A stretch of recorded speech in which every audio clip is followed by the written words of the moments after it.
তো guys finally দেখো কত কুল নিয়ে এসেছি আমি গ্রামের বাড়ি থেকে। যা কুল নিয়ে এসেছিলাম তার থেকে অল্প সামান্য কিছু কুলই কিন্তু আমি আজকের মাখা করব। তা পুরো ভিডিওটা দেখার অনুরোধ রইলো, আশা করছি তোমাদের অনেক ভালো লাগবে।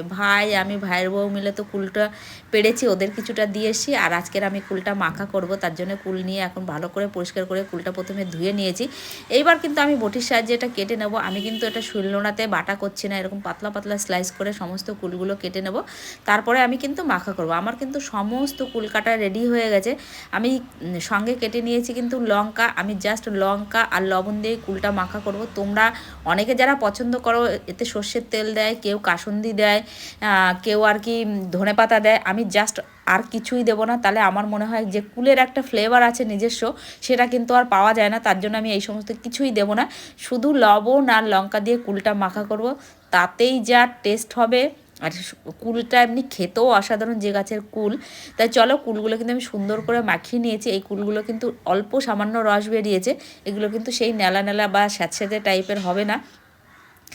খেতে কিন্তু অসাধারণ হয়েছিল। মানে এখন আমি ভিডিওটা এডিট করছি, তাও মনে হচ্ছে জিভ থেকে জল চলে আসছে। তা কাদের কাদের এরকম কুল মাখা পছন্দ করো তোমরা কমেন্ট করে জানাতে পারো, আর তোমরা কদিন খেয়েছো সেটাও বলতে পারো। এখন অবশ্য পাকা মিষ্টি কুল বেরিয়ে গেছে। টাটা, আজকের মতন এইটুকুই।